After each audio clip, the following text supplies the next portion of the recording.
네, 저는 지금 서울대 규장각에서 선임연구원으로 재직하고 있고요.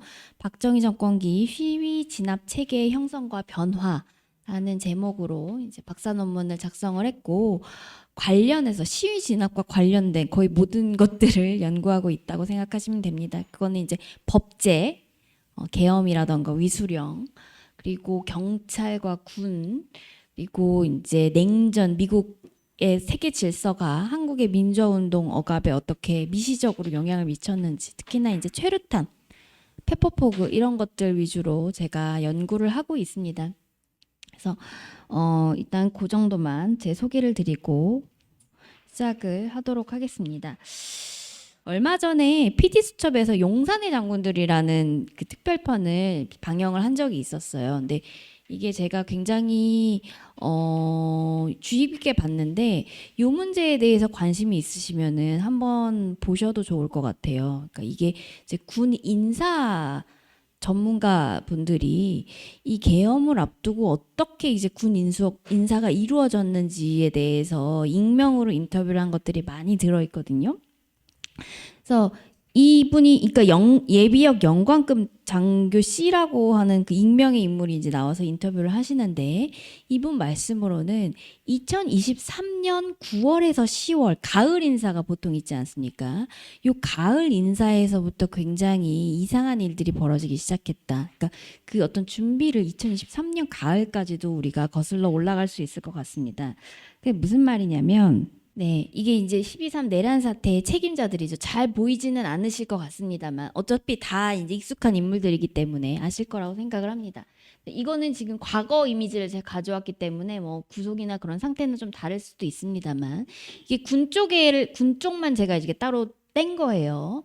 그래서 이제 핵심으로서 이제 김용현이 있죠. 김용현이 있고 우리가 너무나 이제 계속해서 이야기를 듣고 있는 여인영 방첩사령관입니다. 이진우 수방사령관이고 곽종근 특전사령관이죠. 계속 이 사람들이 나와서 헌재에서 이제 증언을 하고 있습니다. 그리고 그 밑에 이제 방첩사 부대들, 그 부대장, 처장급들, 단장급들 이런 인물들이 계속해서 이제 키로서 이제 발언을 하고 있고 곽종근 같은 경우에는 조금은 다른 지금 스탠스를 취하는 것 같은데 여인영이나 이진우 이 사람들이 육사 48기입니다. 곽종근은 47기예요. 그래서 그 PT 수첩의 내용이 뭐냐면 원래 이 2023년 9월 10월에 이 세 명이 다 같이 진급을 하게 됩니다. 근데 박안수가 들어오는데 실제로 중요한 건 박안수가 아니고 여인영, 이진우, 곽종근을 들이는 거. 이게 아주 핵심적인 것이었다. 왜냐하면 이 세 개 부대가 계엄에 있어서 흔히 우리가 계엄 수행 부대라고 얘기를 많이 하는데 계엄을 하기 위해서 반드시 필요한 부대예요. 계엄을 하기 위해서 필요한 부대들이라고 한다면 쿠데타, 친위 쿠데타, 시위 진압 이런 걸 위해서 반드시 필요한 부대들입니다. 이게 이제 한국군의 구조인데요. 역사적으로 형성된. 근데 여인영이나 이진우는 이제 48기인데 원래 방첩사령관이나 수도방위사령관은 들어올 급들이 아닌 사람들이란 거죠. 왜냐면 진급을 하게 되면 야전에 나갔다가 이건 세계 부대는 이 서울 근교에 있는 아주 핵심 부대들이기 때문에 야전에 나갔다가 들어와야 되는 그런 그 순번이 있는 건데 바로 그냥 들어왔다는 거죠. 그리고 곽종근 같은 경우에는 육사 47기인데 자기 동기가 사성 장군으로 이미 진급한 상태. 그리고 같이 이때 이제 삼성이 된 거예요. 삼성 장군이 같은 삼성 장급 진급이 자기 후배가 된 거예요. 근데 혼자 47기인데 한직에 있다가 특전사령원으로 삼성장군으로 진급을 한 거죠. 이건 아주 이제 군 인사에서 아주 이례적인 인사라고 합니다. 그래서 이 계엄 전에 벌써 이제 국회 국방위에서도 이 세 명의 진급이 이례적이라는 점들이 지적이 많이 됐던 것 같아요. 그때는 우리가 몰랐기 때문에 큰 그 생각을 하지 않았지만 네, 그래서 요게 이제 3개 부대가 바로 이제 군의 물리적 구조다라고 생각을 하시면 됩니다. 자, 그리고 여기에 이제 정보사라는 부대가 새롭게 들어오죠. 노상원이 이제 정보사령관이었던 것인데요. 제가 조금 이따가 다시 또 설명을 하겠습니다. 자, 이 12.3 내란에서 드러난 사실 아까 그 사진에서 제가 말씀드리려고 했던 것은 뭐냐? 한국군의 구조적인 취약성이 존재를 했다는 거. 저도 사실은 계속해서 이 구조적 취약성이 있다고 생각했지만 설마 이게 이제 취약성이 드러날까? 라고 생각을 했었는데 정말로 이게 구조적으로 취약했다라는 점이 12월 3일 날 드러난 거죠. 그건 뭐냐면 첫 번째로는 국가기관들이 서울에 집중되어 있습니다. 수도에 집중되어 있죠. 대통령실과 국회, 정부 청사, 서울과 근교에 집중이 되어 있어요. 이것만으로는 문제가 아닐 수도 있습니다. 이건 뭐 어느 나라나 그럴 수 있지만 그러나 한국의 어떤 방위 구조상 수도를 방어하는 몇 개 아주 그 큰 부대들이 있습니다. 첫 번째로는 수방사가 있고요. 두 번째로는 특전사. 이 특전사령부는 수도만을 방위하는 것은 아니지만 중요한 임무 중에 하나가 이제 수도 방위예요. 그리고 우리가 뭐 서울의 봄에서도 봤고 영화에서 봤고 그렇지만 서울 근교에 몇 개 여단들이 있습니다. 특징은 이들 부대들이 모두 다 치안 개입이 가능한 부대라는 거. 우리가 흔히 군 하면은 당연히 이제 북한을 막아야 되고 외부 침입을 막아야 됐지만 몇 개 부대들이 치안 개입이 가능한 그런 임무를 갖고 있습니다. 그래서 그런 부대들이 서울 근교에 있고 서울에 이 정부 국가기관들이 집중되어 있기 때문에 이 부대들 제가 저기 특전사가 아니라 방첩사인데요. 가능한 부대와 방첩사는 특전사라 잘못 썼네. 방첩사가 마음만 먹으면 사실은 언제든 쿠데타가 가능하다는 사실이 여기서 이제 우리 정말 드러난 거예요. 네. 그리고 이제 그 얘기를 제가 하나 더 말씀드려야 되는데 우리 흔히 군령권과 군정권이라는 것이 있습니다. 군령권이라는 거는 이제 부대 이동 과 관련된 모든 어떤 권한이고 군 정권은 인사라던가 그 외의 어떤 행정적인 분야에 대한 권한인데요. 군 영권을 이제 합참의장이 갖고 있어요. 합참의장이. 근데 합참의장이 국방부 장관을 보좌하여 갖고 있는 것으로 그렇게 돼 있습니다. 군 정권은 3군 참모총장한테 가 있어요. 그래서 이 어떤 구조 자체도 이제 문제가 많이 되는데 근데 국방부 장관을 보좌하여 합참의장이 군영권, 그러니까 부대를 이동할 수 있는 권한을 갖고 있기 때문에 국방부 장관 그리고 이 3개 사령관만 자기가 움직일 수 있으면 실질적으로 부대가 다 가능한 겁니다. 그게 이제 12월 3일 내란에서 드러난 거죠. 그리고 그 구조라는 게 역사적으로 형성이 되어 왔던 것입니다. 근데 왜 이런 구조가 형성이 됐을까? 그걸 오늘 좀 설명을 드릴 거고요. 그 다음에 좀 특징적인 게 있어요. 사실 정보사령부죠. 우리가 뭐 HID 이렇게 알고 있는데 이 활용은 너무나 예외적이에요. 그래서 저도 사실 이 부분에 대해서 아직은 이제 깊이 파진 못했지만 점차 이제 연구를 하려고 하는데요. 정보사령부는 한 번도 이 계엄이나 시위 진압, 뭐 쿠데타에 이용이 된 적이 없습니다.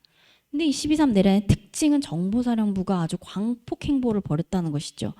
노상원이란 아주 기이한 인물을 통해서. 그래서 이것만큼은 어쨌든 예외적이지만 기본적으로는 구조는 같이 가고 있다라는 거.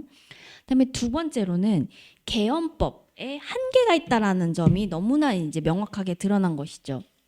계엄법에 국회 통고 그리고 국회에 의한 해제 조항만이 존재를 하고 있고 이미 이런 것을 이제 우회할 수 있는 그런 방안들이 2017 기무사 문건에서 다 나왔습니다. 이미 다 세워놨어요. 기무사에서 미리 체포만 하면 된다라고 2017년에 이미 계획을 만들어놨었던 건데 그게 설마 우리가 이제 이게 실행이 되겠어? 라고 하다가 정말로 다시 한번 그 계획이 실행이 됐던 거죠. 그래서 계엄법이 굉장히 허술하다는 점. 이 하나가 또 있습니다. 그래서 이거를 이제 민주당 측에서는 지금 계엄법 개정안이나 많이 이제 올라와 있는 것으로 알고 있어요. 그리고 그 전부터도 뭐 연구 보고서 같은 게 많이 나와 있는 것으로 알고 있고요. 아마 곧 이제 계엄법은 개정되지 않을까 싶긴 합니다만 계엄법 개정만으로는 한계가 있다라는 거. 그 다음에 세 번째로는 이게 사실 이게 굉장히 슬픈 건데요. 작통권입니다. 작통권. 자.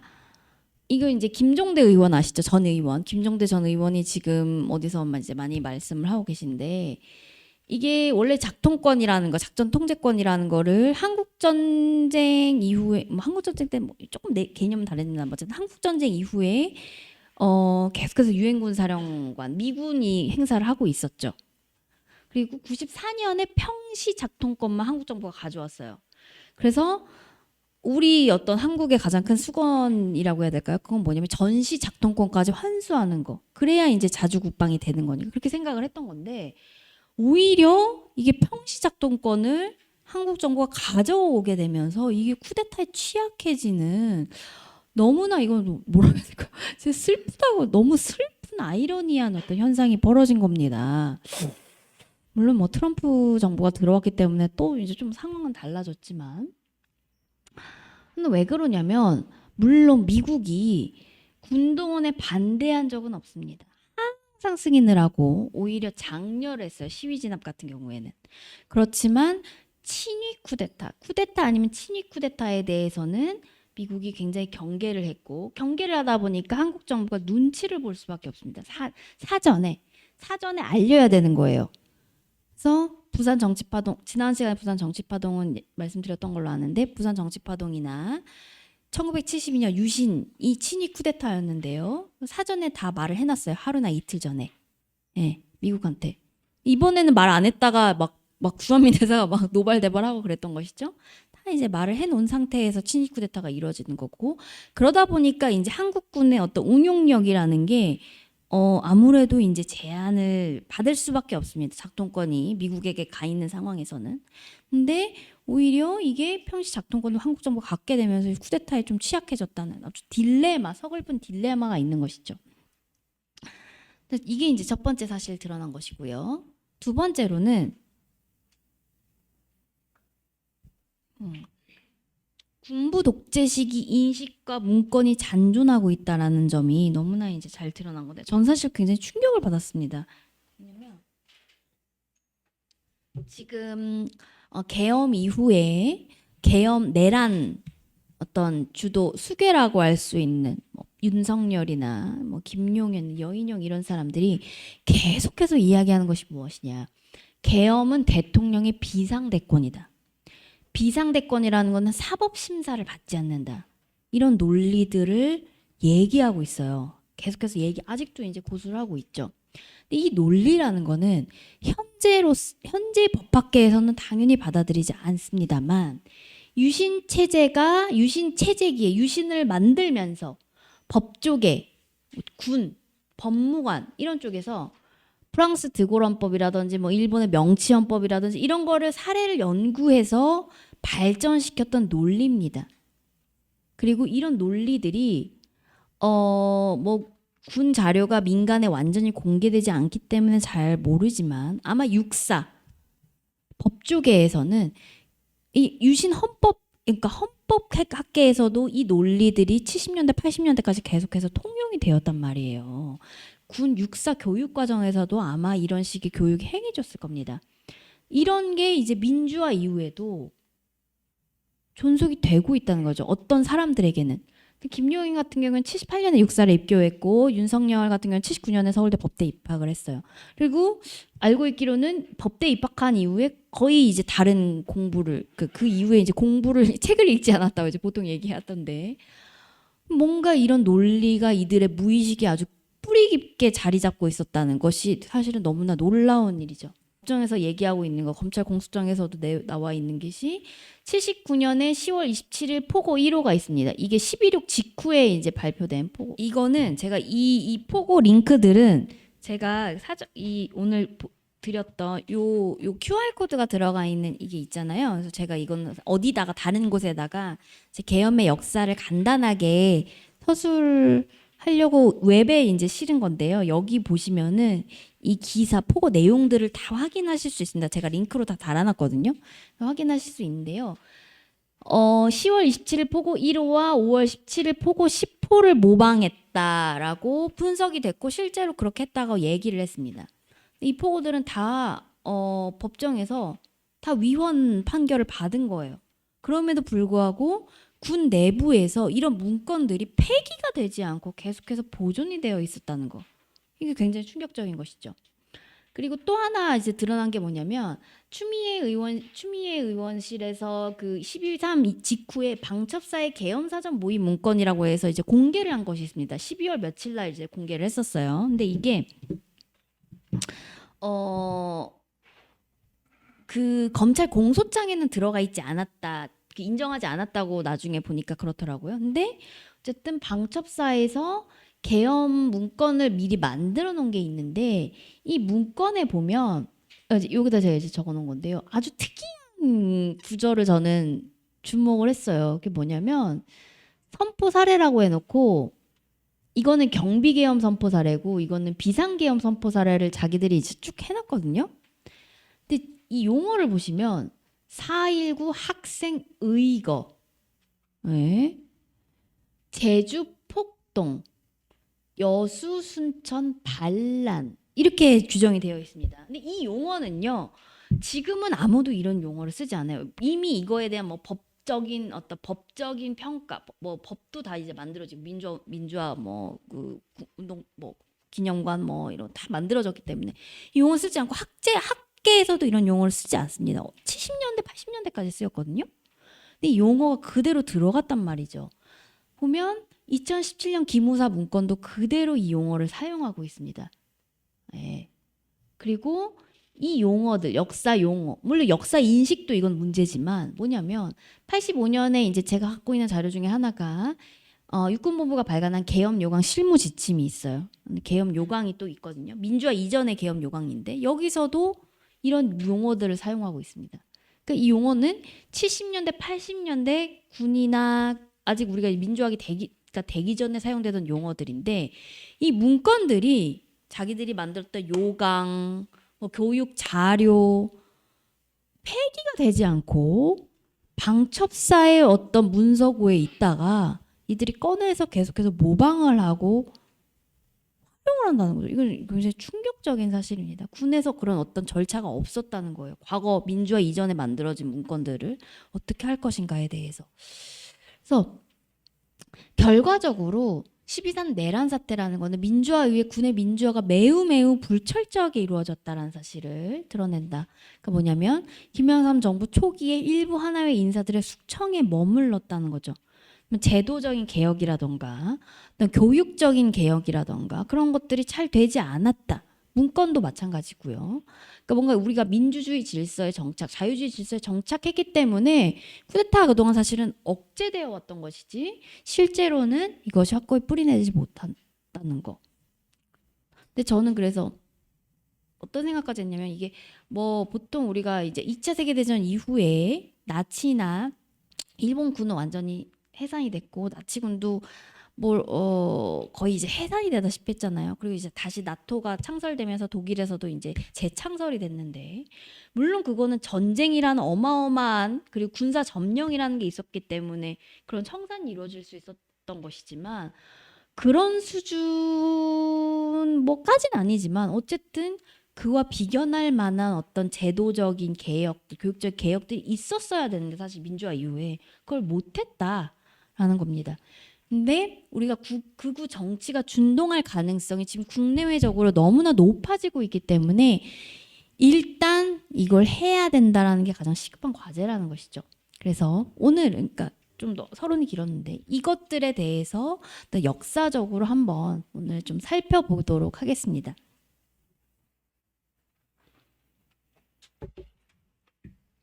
자, 지난 시간에 일제시기 그 계엄령에 대해서 잘 말씀을 안 하셨다고 해서 좀 특별히 요청을 해주셔가지고 제가 계엄이라는 게 일제시기부터 어떻게 이어지는지 그거를 앞에 살짝만 설명을 드리도록 하겠습니다. 제가 오늘 이제 말씀드릴 건 첫 번째로 군동원 구조의 형성, 두 번째로는 계엄론의 변화인데요. 일단 그 사전으로서 말씀을 드리겠습니다. 이 계엄령 우리는 이제 계엄법이에요. 근데 일제 시기에는 계엄령입니다. 그래서 지금도 우리가 이걸 막 혼용해서 쓰죠. 계엄령, 계엄. 근데 실제 계엄령을 선포했다. 이거는 잘못된 표현입니다. 왜냐하면 여순 사건과 4.3 항쟁기에 계엄법이 없는 상태에서 계엄을 선포했잖아요. 그땐 법이 없으니까 계엄령 선포했던 막 계엄 000 이렇게 했단 말이에요. 그게 관례처럼 굳어졌지만 법적으로는 0이 아닙니다. 현재는. 근데 일제 시기에는 계엄 0이었어요. 왜냐하면 헌법이 만들어지기 이전에 일본에서 프랑스의 국가 긴급권을 받아들여서 1882년 행정 어떤 공포로서 계엄 0을 공포를 한 거죠. 태정광고 제36호로. 그래 이게 이제 일본의 계엄 0이고 89년에 헌법이 제정이 됩니다. 일본에서. 근데 따로 계엄법을 제정을 했던 게 아니라 이때 제14조에서 천황은 계엄을 선고한다만 규정을 해놨어요. 그래서 그 이후에 일본에서는 이후에 기존의 어떤 공포되었던 계엄령을 법률과 같은 효력으로 보고서는 활용을 했던 거예요. 일제 시기에. 네, 이해되시죠? 네, 그래서 이제 계엄령이었던 겁니다. 근데 일본 계엄령의 성격이라는 거는 이거를 반드시 유념하셔야 되는데 메이지 헌법 제1조와 제4조에 보면 천황은 천황이 주권자예요. 일본 헌법은. 만세일계의 현신이자 통치권의 총람자입니다. 이 전제 위에 메이지 헌법이 성립이 된 거예요. 그러니까 이 계엄령이라는 것은 결국은 일본의 천황이 신적인 권위를 가진 주권자라는 전제 위에 선포가 된 겁니다. 그래서 사실 해방 이후에 우리가 뭐 4.3이나 여순 사건 때 공포했던 그런 계엄이 일제 계엄령을 의용해서 선포한 거다. 이런 주장들을 많이 해왔습니다.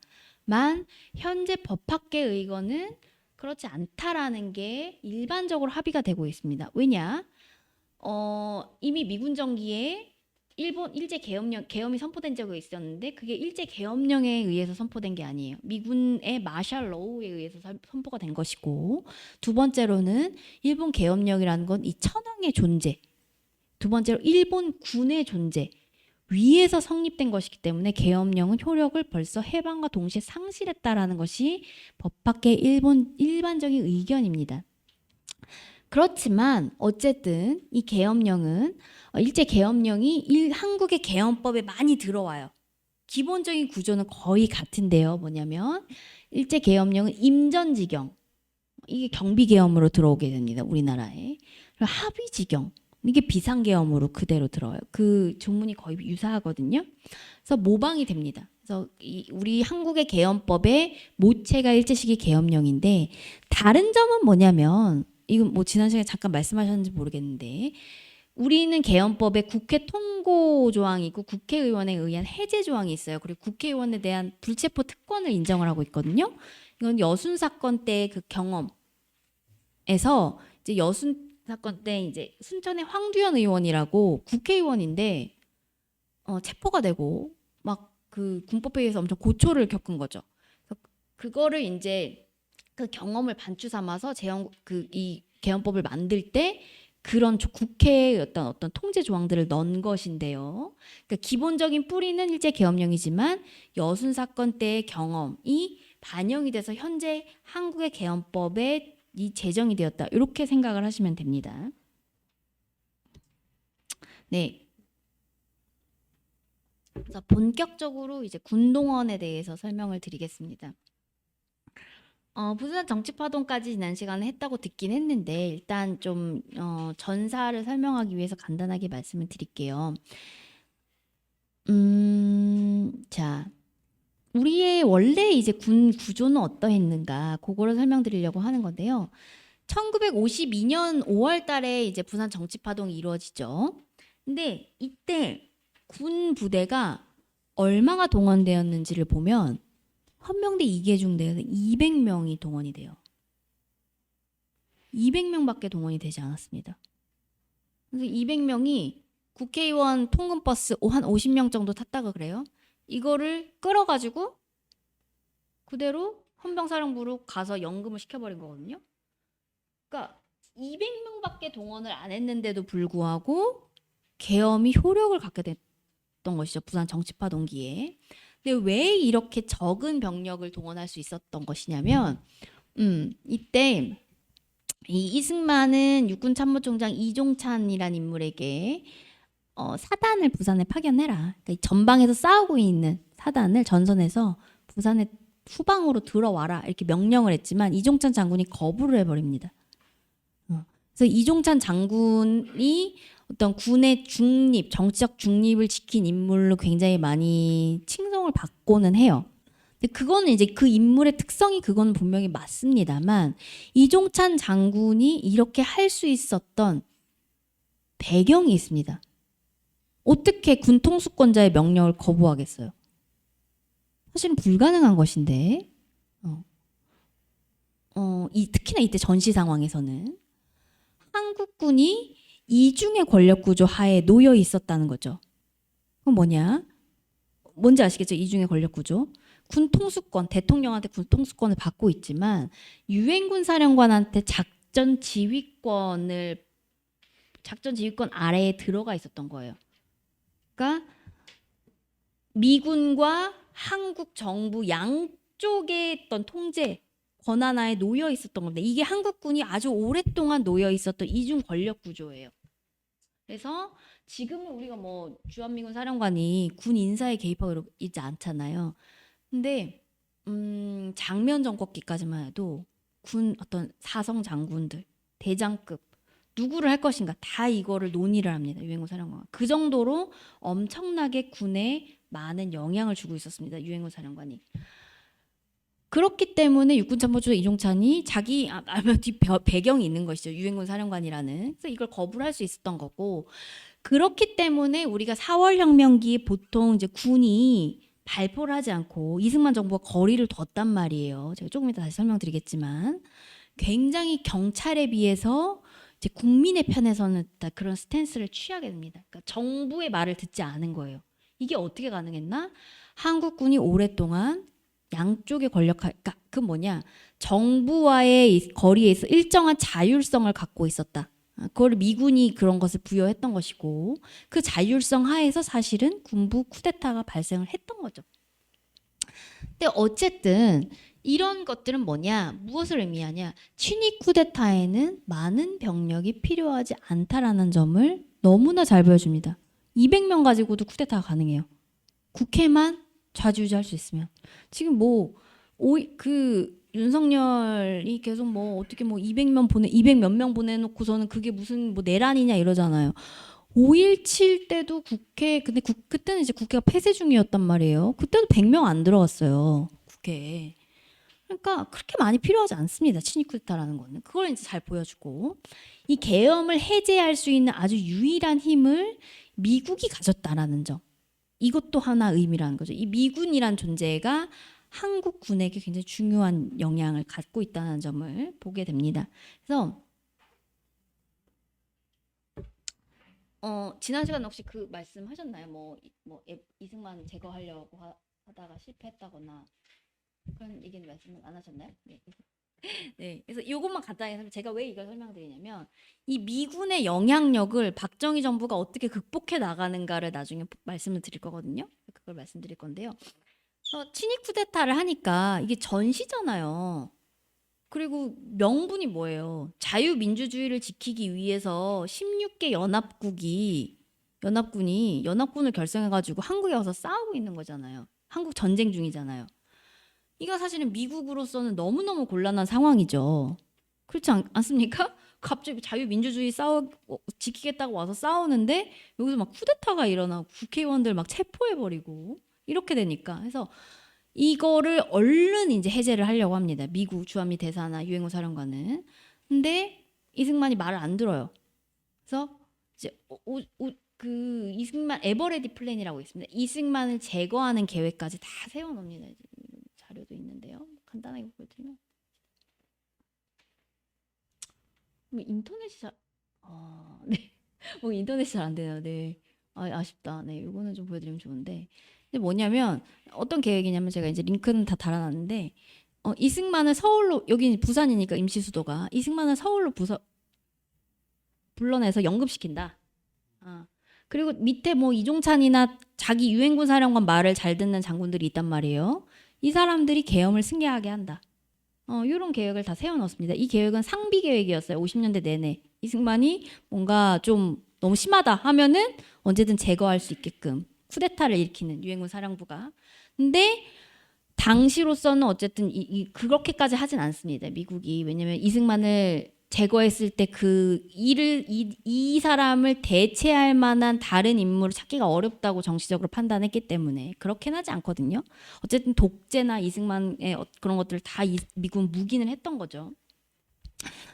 자, 근데 이 구조가 5.16 쿠데타 전까지 계속 간다라고 생각을 하시면 됩니다. 그래서 4월 혁명기에 우리가 52년 이후에 4월 혁명 때 또 계엄이 선포가 돼요.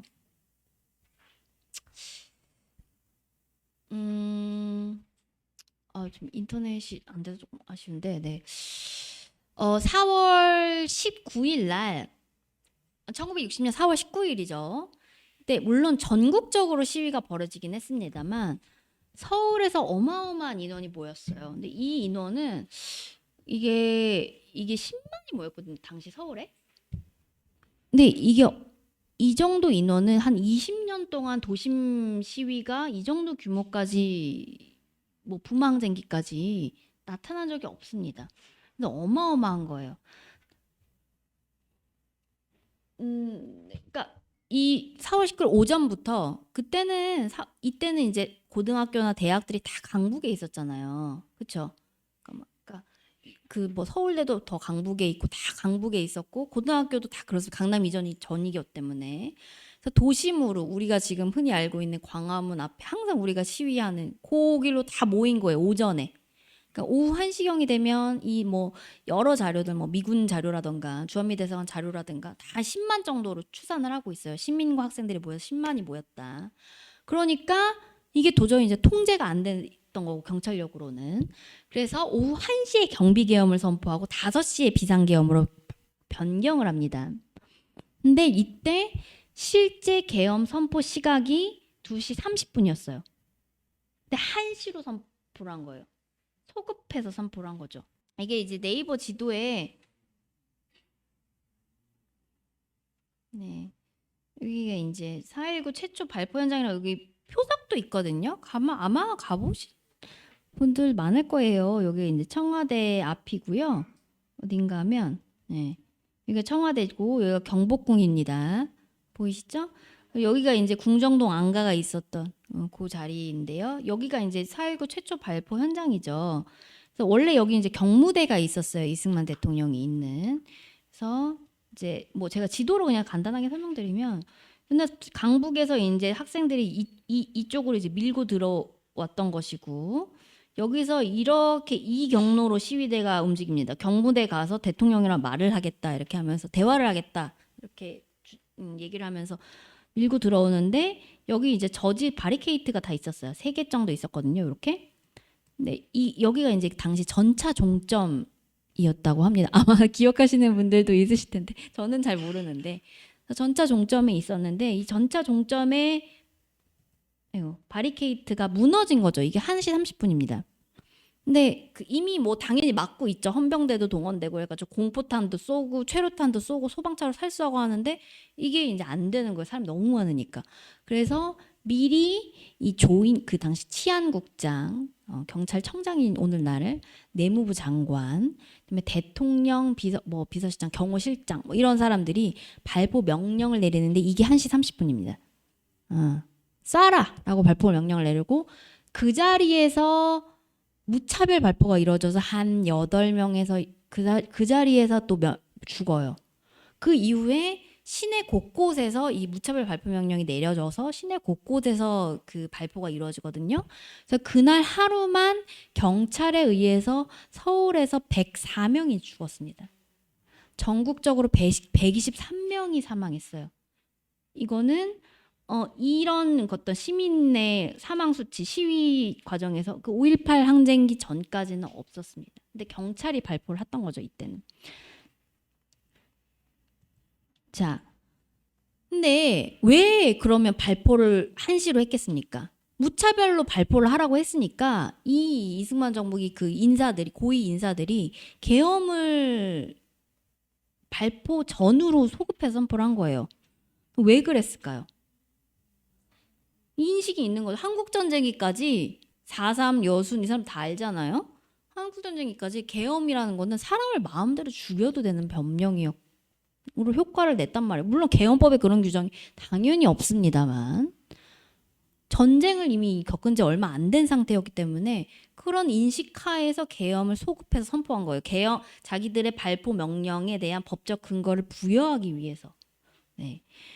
그런데 이게 이런 인식, 한국 전쟁기까지 일반적으로 우리가 얘기하는 관례라고 할 수 있는 것들이 4월 혁명을 거치면서 붕괴가 됩니다. 이게 사실은 4월 혁명의 저는 위대한 성과라고 생각을 하는데 그게 뭐냐면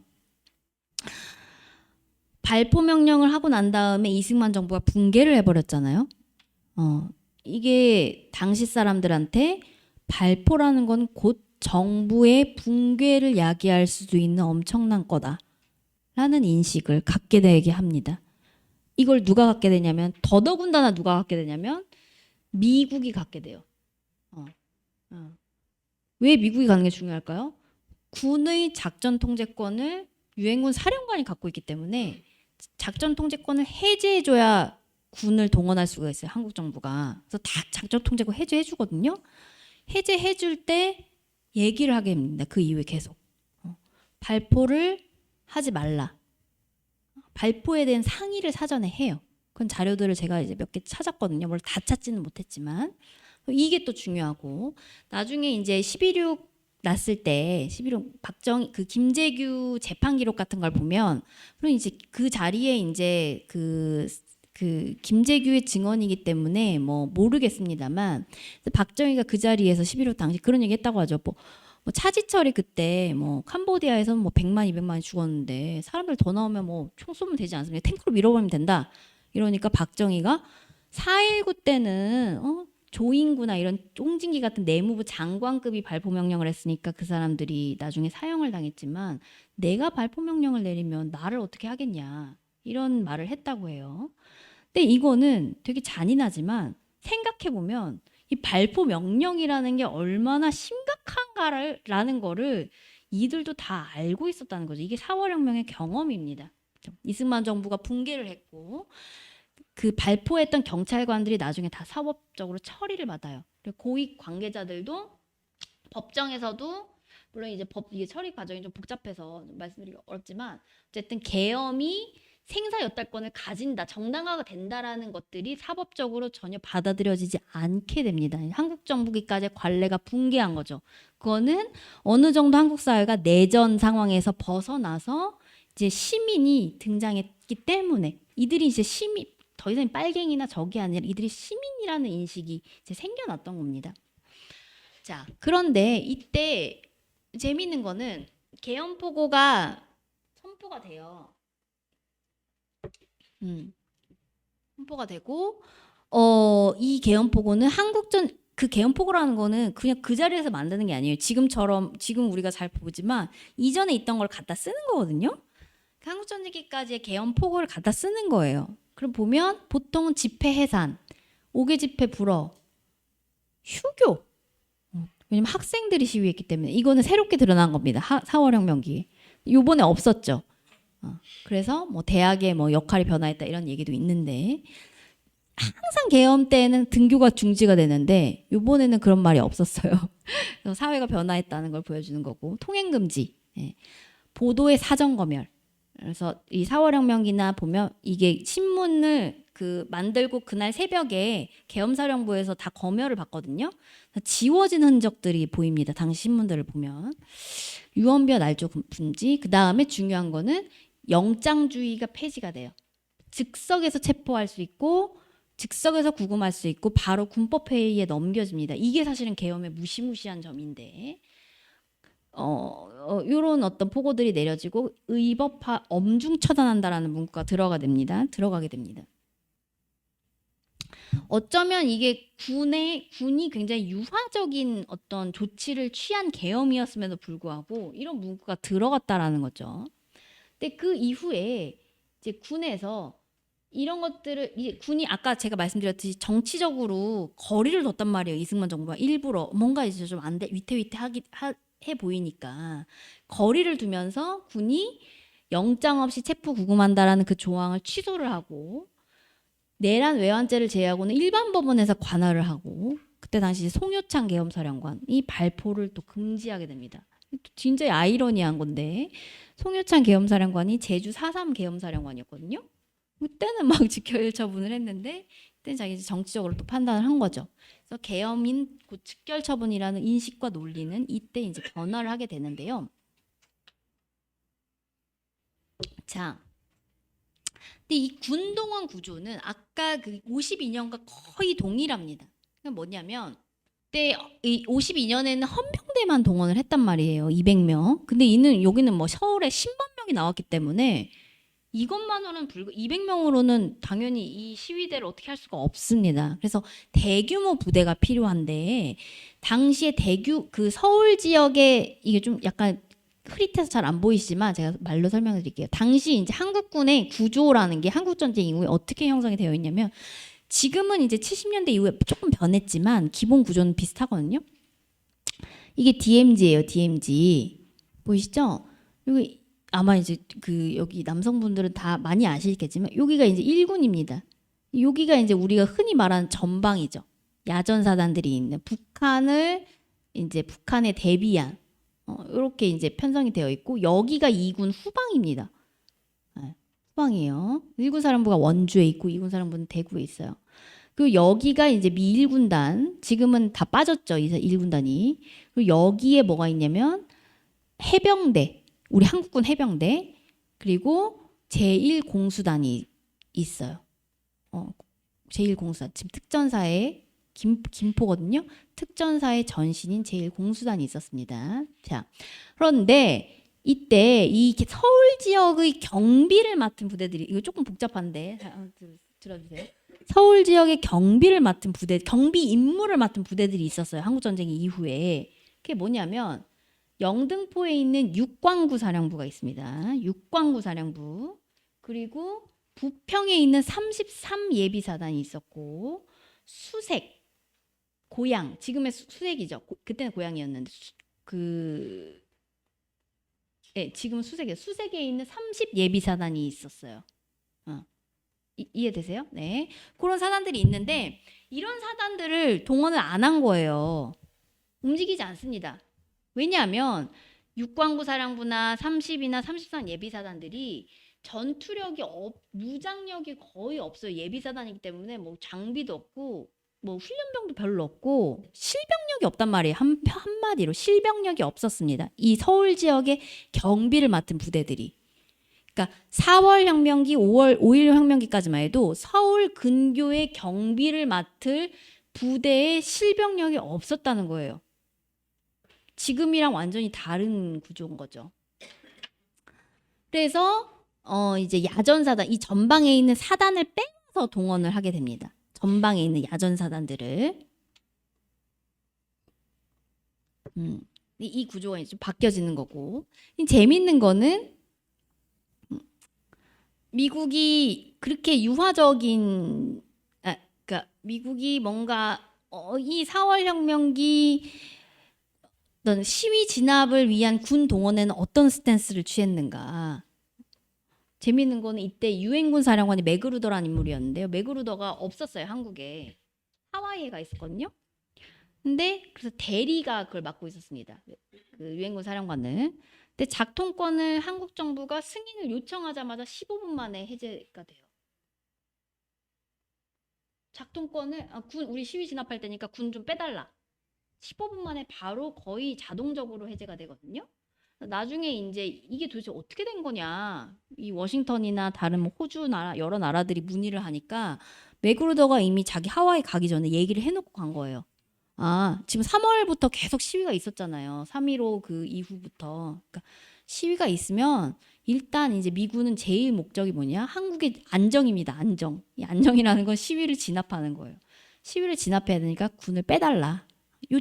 요청하면 바로 승인해줘라 이렇게 지시를 해주고 갖게 됩니다.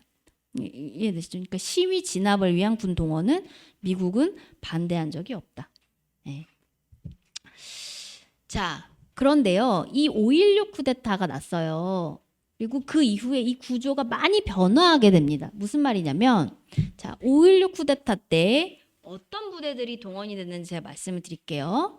혹시 아시는 분이 있을지 모르겠지만 아까 말씀드렸던 실병력이 거의 없었다는 이 육광구 사령부, 30 예비사단, 33 예비사단, 여기 제1 김포에 있었던 해병대, 김포에 있었던 제1공수단이 5.16 쿠데타의 주력 부대들입니다. 그러니까 쿠데타를 해야 되니까 빨리 진입을 해야 되잖아요. 서울로. 서울에 가장 빨리 진입할 수 있는 부대들의 부대장을 미리 다 포섭을 한 거예요. 그래서 실병력이 사실은 이들은 거의 없었지만 그러니까 이제 진압 가능성이 있긴 했지만 어쨌든 몇 명 안 되는 부대, 그래서 총 한 3,000명밖에 안 됐어요. 5.16 때는. 들고 와서 이제 서울 곳곳을 다 점령을 하게 된 거죠. 네, 이해되시죠? 네. 그래서 쿠데타를 일으키게 됩니다. 그리고 이 쿠데타를 원래 이제 미국에서는 당연히 이거 실병력이 얘네들이 없으니까 바로 진압이 가능하거든요. 진압을 하려고 했었어요. 매그루더나 아니면 뭐 당시 한국군 장성 중에. 근데 어쨌든 미국의 어떤 워싱턴에서 진압하지 말라 이렇게 명령을 내려가지고 결국은 이제 승인을 하게 되는데요. 자,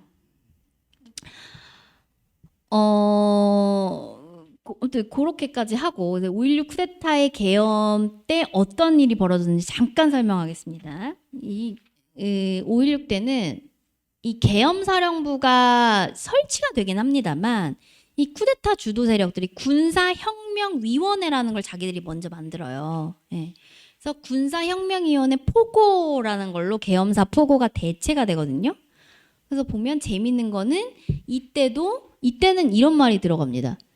극형에 처한다. 이런 말은 사실은 극형에 처한다라는 무시무시한 뭔가 이게 5.16 쿠데타의 성격을 단적으로 보여주죠. 말 안 들으면 극형에 처한다라는 거. 그리고 국회 해산, 정당 및 사회단체 해산, 내각장관 연금 뭐 이런 것들이 다 포고로 하게 되고요. 그러니까 기존의 어떤 헌법이 다 정지가 되고 무력화된 겁니다. 계엄을 통해서. 계엄과 쿠데타라는 걸 통해서. 근데 재밌는 게 이제 제가 뭘 얘기를 하냐면 5월 17일 날 육군 방첩대 있죠. 방첩대. 보안사 전신이에요. 보안사의 지금 방첩 사령부의 전신이죠. 육군 방첩대가 위험인물 예비검속 계획을 하는 걸 세웁니다. 다음날. 위험인물 예비검속 계획을 세워서 2,700명 정도의 명단을 만들어요. 하루 만에. 어떻게 이게 가능할까요?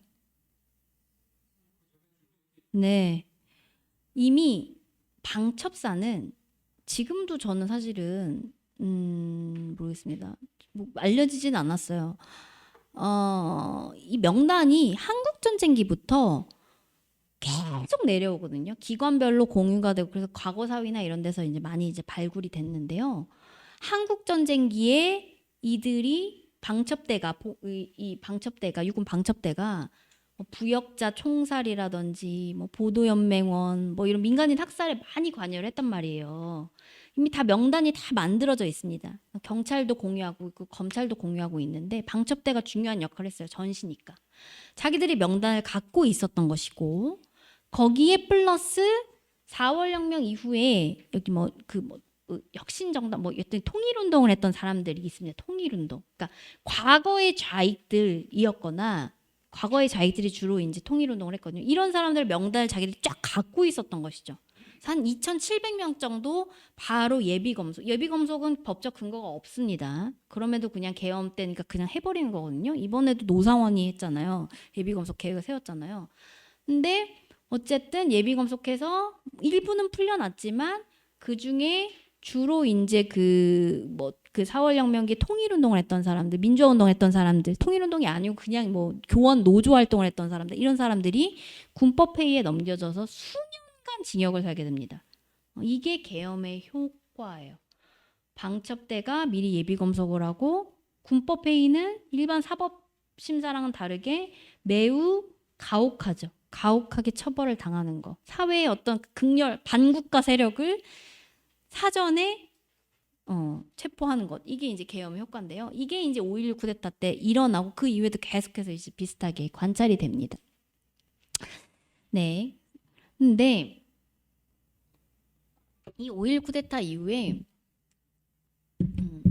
수도 아주 중요한 어떤 그 구조의 변화가 나타나는데요. 뭐냐면 지금 이진우 그 육사 48기죠. 48기가 수도방위 사령관이었는데 이 수도 그가 이제 사령관을 맡았던 수방사가 처음으로 이제 창설이 됩니다.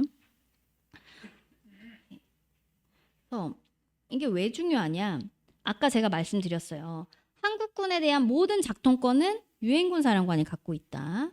라고 말씀을 드렸고 서울 지역 경비 부대들은 거의 실병력이 없었고 전투력이 형편없었다. 이렇게 말씀을 드렸습니다. 그런데 이 쿠데타 직후의 협상 과정, 유엔군 사령관 맥그루더와의 협상 과정에서 33예비사단, 33예비사단, 제1공수전투단 5개 헌병중대에 대한 작통권을 한국 정부가 가져와요. 국가정원 최고위가 가져오게 돼요. 왜냐하면 이건 뭐 또 복잡하지만 간단하게 설명드리면 이 맥그루더가 자기 지휘권을, 자기 통제권을 어겨가지고 쿠데타를 일으켰다는 사실에 어마어마하게 분노를 하거든요. 그래서 이놈 자식들 빨리 이거 작통 다 돌려놔라 라고 하는데 이제 맥그루더가 아끼는 그런 장성들이 있었습니다. 쿠데타에 반대했던 뭐 이알림이라든가 뭐 있었어요. 몇 명. 이런 사람들 다 체포하고 잡아가도 이러니까 이제 맥그루더가 이 사람들을 빨리 이제 자기 편이죠. 자기 편을 풀기 위해서 어떤 그 당시만까지만 해도 정말 별 볼 일 없었던 부대들에 대한 작통권을 내준 거예요. 국가채권 최고회의 쪽으로. 그리고 이 부대들을 모체로 수도 방위사령부를 61년 6월 5일에 창설을 하게 됩니다. 이게 이제 수방사의 처음이에요. 그래서 우리 서울해본 많이 보셨으면 아니면 다 많이 아실 거예요. 워낙 유명하죠. 지금은 제1경비단이 되지만 30단의 전신이 30대대. 33대대. 왜 이름이 30대대고 33대대겠어요? 이 쿠데타에 참여했던 이 사단들이 1개 대대씩 편성을 해가지고 수방사에 준 거예요. 그리고 헌병중대. 5개 헌병중대가 합쳐져서 제5 헌병대대가 됩니다. 예. 그리고 아까 제가 그 서울에 보면 경복궁에서 있었잖아요. 걔네 그 사람들 30단 그 단장실에 모여가지고 막 모의하잖아요. 5.16 쿠데타 당일에 30 예비사단에 이 동원이 됐다고 말씀드렸습니다. 이들이 여기에 주둔을 했어요. 5.16 쿠데타 당일에. 여기에 주둔했거든요. 그래서 이게 80년대까지 계속 여기서 이들이 5.16 쿠데타 직후부터 80년대 여기 다 계속 군부대였어요. 30단. 예. 그래서 여기에 계속해서 주둔을 하고 있었던 것이죠. 그런데 이제 이들이 이제 3, 4천 명 규모로 불어나게 되고 엄청난 훈련과 막 장비 이것들을 막 하게 됩니다. 수방사가. 그래서 그때부터 이제 강력한 부대가 되게 되고. 근데 재밌는 거는 뭐냐면 수방사를 왜 만들었을까요? 쿠데타 직후에. 쿠데타 김종필이나 박정희가 왜 만들었을까요? 수방사를. 네, 맞습니다. 이 쿠데타는 항상 불안하잖아요. 역쿠데타가 일어날 가능성, 진압 가능성이 있단 말이에요. 그러니까 자기들에 대한 역쿠데타를 막기 위해서 이 수방사를 처음에는 만든 거예요. 시위 진압이 아니라. 그래서 수방사 임무를 보면 첫 번째가 방위 출동이고 두 번째가 치안 출동이고 세 번째가 재해 출동으로 되어 있습니다. 네. 이 구조는 변하지 않아요. 이 수방사의 임무는. 네. 그러니까 제일 중요한 건 방위 출동이에요. 이게 1번. 그러니까 한마디로 수방사는 쿠데타를 막는 부대입니다. 근데 이 쿠데타를 막는 부대가 쿠데타를 막았던 적은 한 번도 없고 쿠데타에 항상 합류를 했단 말이에요. 쿠데타를 막는 핵심 부대가 쿠데타를 하니까 이걸 막을 수가 없는 거예요. 한국군 구조가 지금 그래요. 네. 이게 이제 자기네들 작전 계획들 방패 계획이라고 합니다. 보통 방위 출동은. 그리고 치안 출동은 충정 계획이라고 그래요. 충정은 많이 들어보셨죠? 치위 진압. 근데 이 자기들 작전 계획도 다 있어요. 쿠데타가 벌어지면 뭐 부대는 어떻게 이동하고 뭐 이런 게 이거 어떻게 진압한다. 아무 소용이 쓸모가 없는 것이죠. 이게 아무튼 이게 이제 재밌다고 하기 슬픈 사실이고. 치안 출동이 있기 때문에 사실 계엄이 없어도 수방사는 그대로 그냥 민간에 들어올 수 있습니다. 그래서 한일협정 반대운동기에도 계엄이 선포되지 않은 상태에서 벌써 동원이 돼요. 여기 이제 수방사의 아주 특징적인죠. 그러니까 반드시 서울 장악, 계엄, 쿠데타, 치안, 뭐 친위 쿠데타, 시위 진압 반드시 수방사가 중심이 될 수밖에 없습니다. 제일 중요한 부대. 그리고 그러다 보니까 정권의 친위 부대 역할, 수방사령관은 대통령의 가장 최측근이 맡을 수밖에 없어요. 군에서 가장 요직이에요. 핵심 요직. 윤필용, 유명한 인물인데 너무 좀 길어서 설명 안 하고, 진종채 차규원, 이름 들어보신 분이 있어요. 12.12에 참여했던 인물들. 하나의 후원 세력. 12.12 직후에 노태우가 있습니다. 수방사령관을. 장태원에서 노태우로 변경한 거죠. 이게 수방사의 어떤 특징, 성격을 잘 보여주게 됩니다. 근데요. 자, 그 이후에 이런 구조가 비슷하게 갑니다만 요거는 좀 시간이 별로 없어서 간단하게만 설명할게요. 그 이후에 언제 계엄이 선포가 됐냐면 64년 6월 3일에 선포가 되거든요. 이때 한일협정 반대운동으로 서울 시내 시위대가 많이 모여가지고 계엄이 이때 딱 선포가 되는데, 재밌는 거는 이때부터 이 포고 위반자, 다른 건 다 비슷해요. 다 비슷해요. 비슷하고 뭐 검열, 뭐 휴교 다 비슷한데, 영장 없이 압수수색, 체포, 구금한다 라고만 되어 있습니다. 이 계엄 포고가 79년 부마 항쟁기까지 요런 스타일의 계엄 포고가 나가요. 뭐냐면 엄중 처단한다는 문구가 사라집니다. 왜 사라졌을까요? 아까 말씀드렸듯이 4월 혁명의 어떤 효과죠. 영향이죠. 성과죠. 시위에 나오는 사람들이 엄중 처단할 그런 대상이 아니라 시민들이다 라는 인식이 갖고 있었던 거예요. 그러니까 그 문구가 사라진 것이죠. 근데 그럼에도 불구하고 이제 계엄 기간 중에 어마어마한 학생 운동에 대한 어마어마한 탄압이 뭐 하게 됩니다. 이루어지게 됩니다.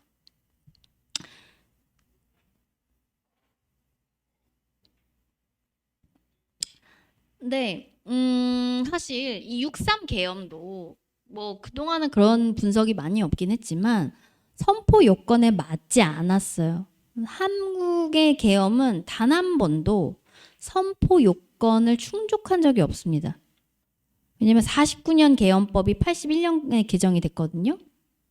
그 사이에 계엄 기간 중에 비상계엄이 선포됐을 때 계엄 선포 요건이 뭐냐면 적의 포위에 의한 비상사태가 있어야 돼요. 한 번도 그런 적이 없었거든요. 다 불법 계엄입니다. 근데 6.3 계엄 때도 당연히 적의 포위가 없었죠. 그리고 이제 당시에 그 주한미 대사관 자료 같은 것을 보면 계엄이 선포되기 전에 이미 대부분의 시위대가 흩어진 것으로 나옵니다. 네. 그 주한미 대사관 위치 아시죠? 네. 지금 대한민국 역사박물관 그 자리잖아요. 그러니까 그 제일 위에서 보니까 이 광화문 앞에, 중앙청 앞에 시위 상황을 제일 잘 볼 수 있는 자리가 주한미 대사관이잖아요. 위에서 보니까 다 흩어졌더라. 그런 문서들이 워싱턴이랑 왔다 갔다 한 문서들이 있습니다. 발견이 됩니다. 그런데 계엄을 선포를 하게 되고 근데 계엄 선포하는데 이 계엄법 요건이 안 맞으니까 이때 박정희 정부도 이게 신경이 쓰였나 봐요. 그래가지고 계엄법을 개정하려고 시도를 합니다. 이때는 무산이 돼요. 이때는 무산이 되고, 아직은 이제 박정희 정부가 그 정도까지는 아니었기 때문에 대신에 대법원 판례를 통해서 이런 어떤 6.3 대법원 판례가 이때 내려지는데 6.3 계엄 선포가 계엄법 제4조에 해당한다는 판례가 만들어지게 됩니다. 이거는 사실 대법원 판례는 잘 신문에 검색도 안 돼요. 왜냐면 이때는 다 검열 상태이기 때문에 검색도 안 되거든요. 그렇지만 이 판례를 가지고 군에서 계속해서 이 논리를 만들어 간다라는 걸 여러 군 자료를 통해서 확인을 할 수 있습니다. 그러니까 계엄법 요건엔 맞지 않지만 어쨌든 대법원 판례에 의하면 사회 질서가 교란됐을 때 선포할 수 있다라는 논리를, 그러니까 우리는 보통 이제 이 법에 의해서 모든 게 통치된다고 생각을 하잖아요. 근데 군부독재 시기에는 군 나름대로의 논리가 있어요. 그 논리를 만들어 나가는 거죠. 이 군에서 60년대, 70년대 지나면서.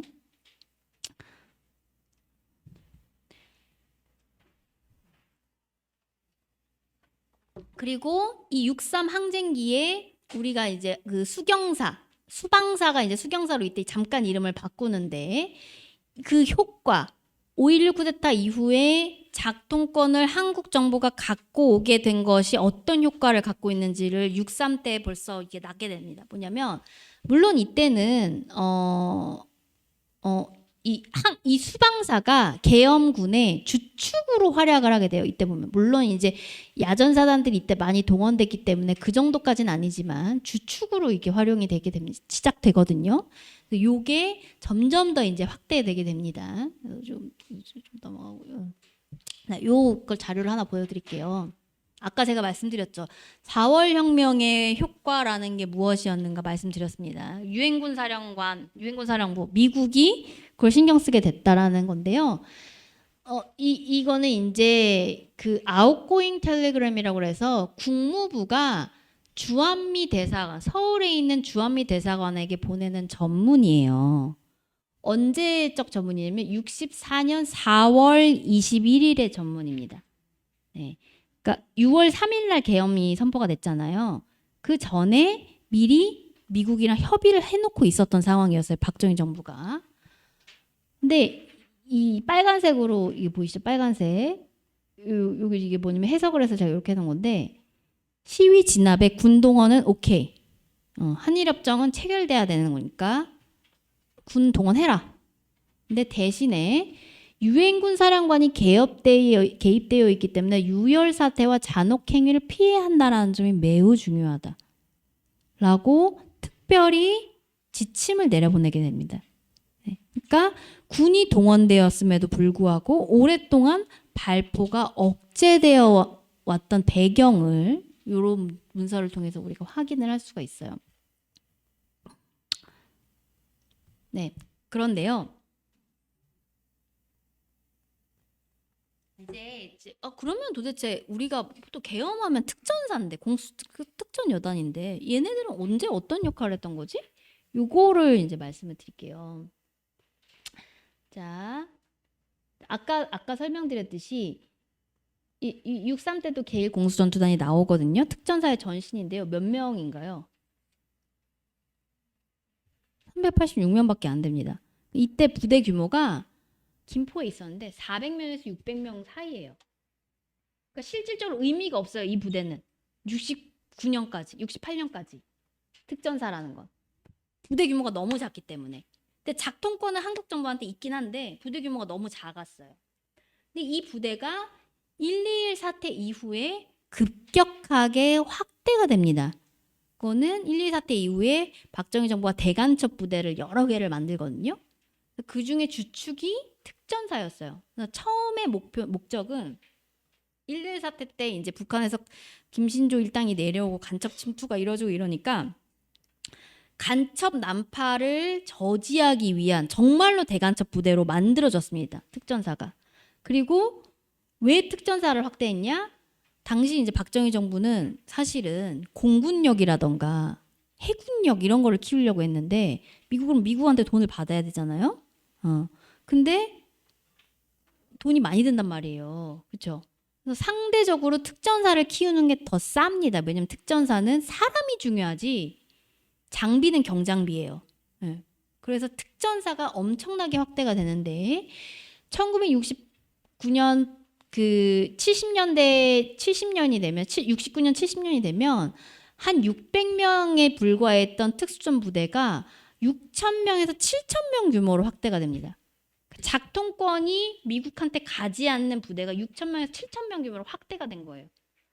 그러면 수방사가 3,000명에서 4,000명이죠.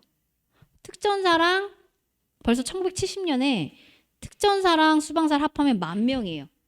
한국 정부가 마음대로 쓸 수 있는 병력이 10,000명. 이 10,000명이 엄청난 규모입니다. 네.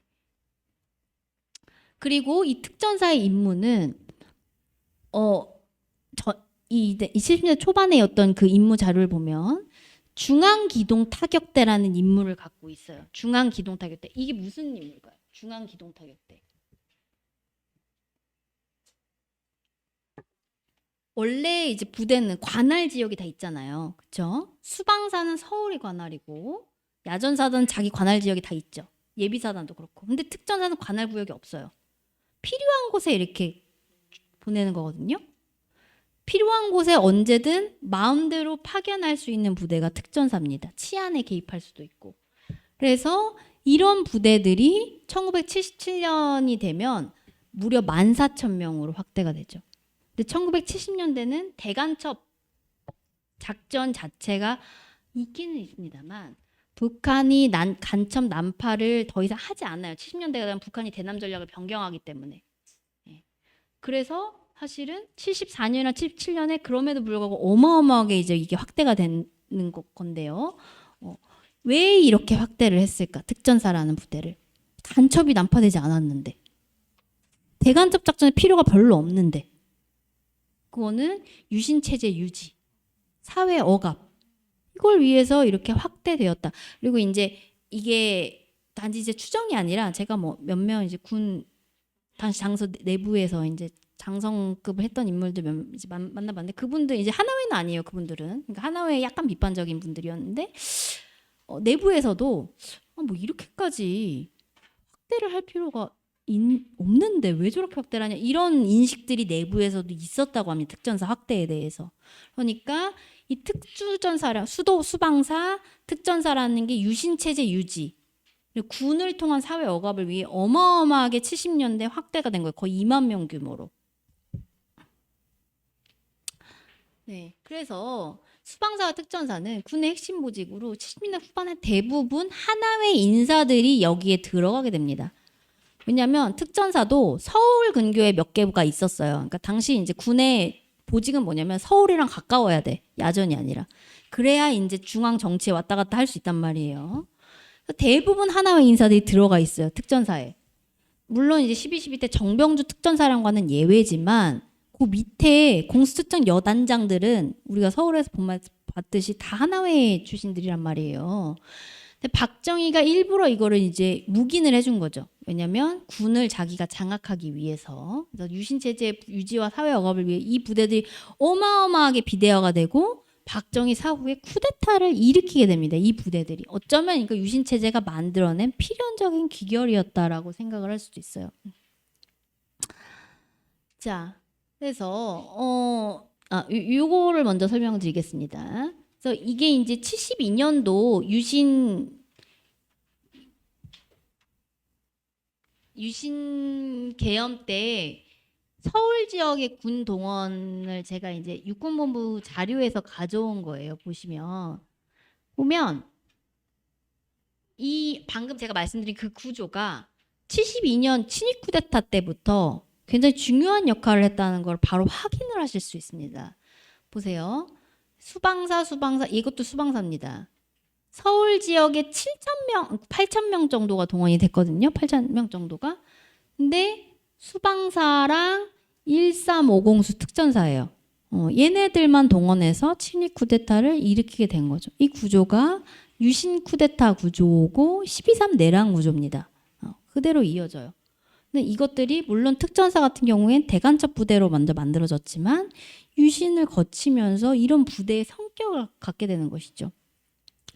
그래서 이 유신 때 이제 계엄을 선포한 다음에 박정희 대통령에 대한 어마어마한 이제 권력을 부여를 하게 되고 이 계엄 상태에서 뭐 야당 의원이 다 뉴스에도 안 납니다. 당시는 보도가 다 검열되었기 때문에 나중에 이 사람들이 과거사위 신청하고 막 재심 청구를 하면서 이게 나중에 2020년대, 20년대에 밝혀지게 된 건데 유신 쿠데타 직후에 친구한테 편지를 쓴 거예요. 야 이거 이래도 되겠냐 뭐 이런 식으로. 근데 그게 검열로 걸리게 되고 편지 검열로. 그래서 구속이 된 사례들이 있었던 것이죠. 그들은 이제 재심을 청구했던 거고 신민당 의원들한테 폭행이나 고문 같은 게 막 행해집니다. 그러니까 군을 동원해서 헌법을 무력화하는 것들 양상이 드러나게 되고 근데 이때 이 유신 계엄을 거치면서 이른바 지금 이제 윤석열과 김용현 얘기하는 비상대권론이라는 게 발명이 돼요. 아까 제가 잠깐 설명드렸지만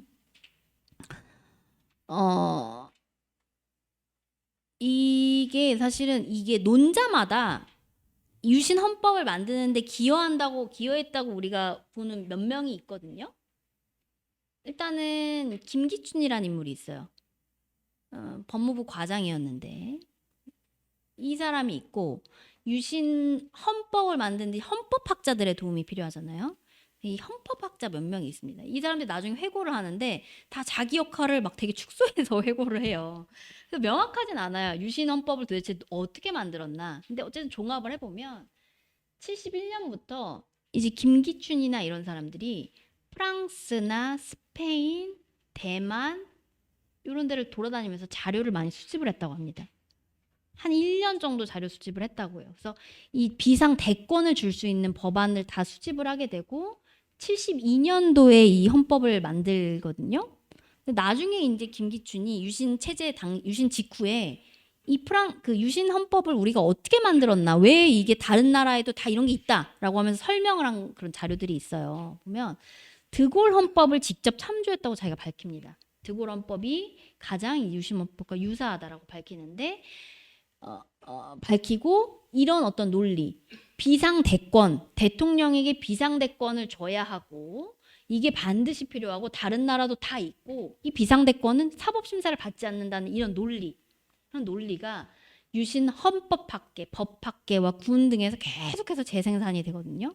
이 영향이 지금도 이제 우리가 확인을 할 수 있는 건데, 근데 지금 현재 2000년대 이후의 법학계의 일반적인 의견은 이들이 주장이 틀렸다는 게 일반적인 의견입니다. 왜냐하면 비상대권이라고 해서 사법심사를 받지 않는다? 이건 말이 안 된다 라는 게 일반적인 의견이에요. 그리고 이게 드골헌법 16조예요. 김기춘이 참고했다는.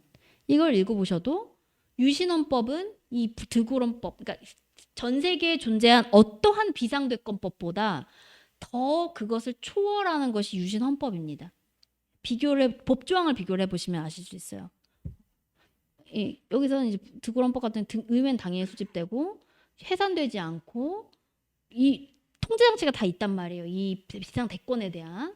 근데 유신헌법은 통제장치가 없습니다. 대통령이 모든 권한, 헌법상의 권리를 다 알아서 스스로 결정하고 판단해서 정지할 수 있게 하고 있어요. 그래서 사실상 메이지 헌법과 거의 유사하다. 천황에게 어떤 대권을 부여하는, 천황이 어떤 신적인 존재로서 주권을 갖는 메이지 헌법과는 가장 유사한 걸 따지자면 차라리 메이지 헌법이다. 이렇게 보통 얘기를 합니다. 네, 그래서 이때 이제 대통령이 예외 상태 결정자로 격상이 되는 거죠. 그러니까 사실은 우리의 지금 12.3 내랑 구조가 유신의 구조다. 거의 그렇게 보시면 됩니다. 마지막으로 보안사령부에 대해서 간단하게만 설명을 하겠습니다. 지금 사실 보안사령부가 중요한 역할을 하는데요. 이 보안사령부는 해방 그 미군 정기를 거치면서 여러 이제 정보부대들이 많습니다. 대한관찰대 여러 이제 사설 정보 조직들도 많고 막 그런데요. 이것들이 50년 10월달에 육군 특무부대로 정식으로 창설이 돼요. 이게 보안사의 정식 창설이고 그 전신입니다. 근데 우리가 53년까지 전시였잖아요. 그렇죠? 그리고 50년대는 사실은 이 수사권이 조정이 잘 안 되어 있었어요. 확정이 잘 안 되어 있었거든요. 그래서 원래 우리가 군 기무사 이러면 군 내부의 일만 관여를 해야 되잖아요. 그렇지 않습니다. 정치인 사찰하고 막 이렇게 해요. 정치인 사찰, 숙정 이런 다 개입을 하거든요. 특무대가. 이런 어떤 그런 그런 어떤 역사가 만들어지고 이게 60년 이런 식으로 계층이 됐는데 박정희 정권기에는 사실은 보안사가 중요했지만 넘버 원의 자리는 차지하지 못합니다. 왜? 뭐 때문일까요?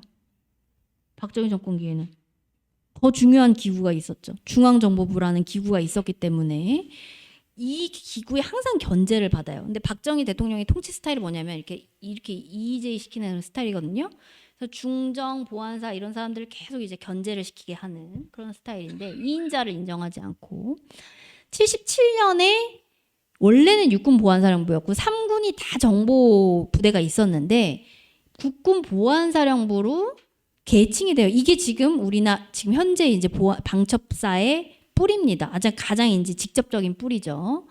그래서 3군이 통합된 거니까 엄청 높아진 거잖아요. 사령부급으로 되고. 그래서 원래는 엄청 이게 보안사를 막 키우는 그런 어떤 군의 움직임에 의해서 국군 보안사령부로 격상이 된 건데 이거를 이제 견제를 하는 거예요. 김재규랑 당시 중앙정보부장이었던 김재규랑 차지철이 견제를 하게 되면서 이때 이제 보안사에서 약간 뭐 내부적인 문제가 있고 보안사의 민간 정보 수집은 어쨌든 이때는 이제 딱 금지가 됩니다. 전제로 인해서. 그래서 보안사가 77년부터 79년까지 계속 견제를 받아요. 그래서 79년 3월 달에 전두환이 보안사령관으로 들어오거든요. 전두환이 당시 소장이에요. 육군 소장. 보안사령관으로 올 급이 아니에요. 준장급 이상으로 와야 되는데 계급이 낮은데 왔단 말이에요.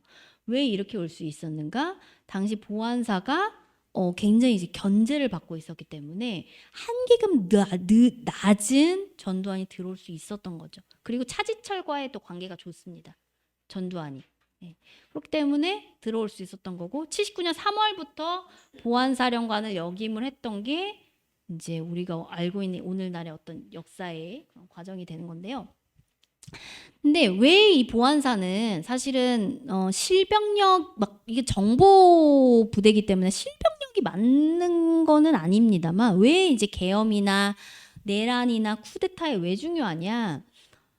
조직 체계를 보면 사령부의 조직 체계가 있고요. 아마 여기 남성분들은 다 아실 텐데 부대, 그러니까 군단, 사단에 보안부대가 다 파견이 되어 있어요. 그렇죠? 그러니까 뭐냐면 야전사단 각 부대에 보안 대원들이 다 들어가 있습니다. 이들이 누구한테 이 부대 내에서 수집한 정보를 누구한테 보고를 하냐면 예를 들어 사단이면은 군단 아래잖아요. 사단 보안대가 군단한테 보고를 하지 않아요. 다 보안사령부 직속으로 이렇게 직통으로 들어가게 됩니다. 그러니까 각 군의 움직임을 보안사령부가 군을 감시해야 되는 기구니까 각 군의 움직임을 속속들이 파악할 수 있게 되는 것이죠. 이게 보안사가 방첩사가 계엄이나 쿠데타에 가장 중요한 역할을 하게 되는 거고 그래서 이제 우리가 서울의 봄 같은 걸 봐도 원래는 막 약간 진압 의지가 있다가 그 보안대원들이 그 각 부대에서 막 힘을 써가지고 보안대원들이 다 하나회였는데 힘을 써가지고 진압을 무력화하는 그런 장면들이 언뜻 나오는데 영화를 보면 그런 것들이 영향을 미쳤던 거고 그래서 반드시 쿠데타를 위해서 이제 방첩사나 보안사를 중용을 해야 되는 거고 지금 그대로 이제 그게 드러나죠 방첩사에서. 네, 그래서 왜냐하면 이렇게 이제 군의 어떤 체계가 다 되어 있었기 때문이다라는 거.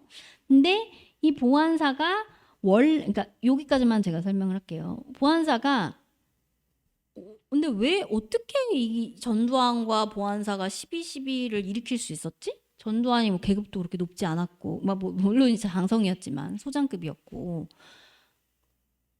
계엄이라고 해서 무조건 보안사한테 그런 막대한 권한이 주어지는가? 그렇지 않습니다. 합수본은 임시기구예요. 81년 전까지 설치 규정이 없어요. 필요에 따라서 설치했다가 설치 안 했다가 이런 기구거든요. 그리고 박정희 정권 때는 합수본이라는 게 설치가 되어도 중정이 있기 때문에 큰 역할을 못합니다. 대부분 수사들이 다 중정이 주관하거든요. 큰 역할을 못해요. 있어도 72년 유신 때는 아예 합수본 설치도 안 돼요. 근데 79년에 부마항쟁기에 부산에서 합수본이 설치가 돼요. 부산에. 그리고 합수본 본부장을 권정달이라고 이제 역시 신군부 쪽 인사인데 505 보안부 단장이었던 권정달이 합수본부장을 맡게 되거든요. 벌써 그때는 중정이랑 대통령 경호실 경찰 막 자기들 막 이해관계가 막 갈리기 때문에 여기서 이제 보안사가 어떤 영향력을 조금씩 발휘하게 되고 12.6이 딱 났잖아요. 대통령 경호실장이 사라지고 중정부장이 사라지게 되면서 합수본부장을 맡았던 전두환, 그게 이제 합수본이 부산에서 전국으로 중앙으로 확대가 되게 되고, 그 전두환이 이제 이른바 모든 정보를 장악하게 되면서 권력을 쥐게 되는 겁니다. 원래 합수본이 그 정도로 중요한 기구는 박정희 정권기 때는 아니었다. 근데 이게 부마항쟁의 여파로 엄청나게 이제 중요한 역할을 맡게 되었다. 그래서 부마항쟁이 정말 중요하다. 그런 것까지만 말씀을 드릴게요. 그래서 결론적으로 이제 제가 말씀드린 건 이겁니다. 사회를 억압하기, 이런 부대들이 계엄, 내란 이런 구조가 사회 억압을 위해서, 유신체제 유지와 사회 억압을 위해서 이 구조가 만들어진 거예요. 근데 이게 쿠데타에 늘 취약해지는 그런 구조가 되는 거고, 그래서 사실은 지금 국방부 장관을 민간인으로 해야 된다, 그런 얘기도 나오는데, 이거를 어느 한쪽으로만 하면 안 됩니다. 국방부 장관이 민간인이라고 해서 쿠데타 안 일어날까요?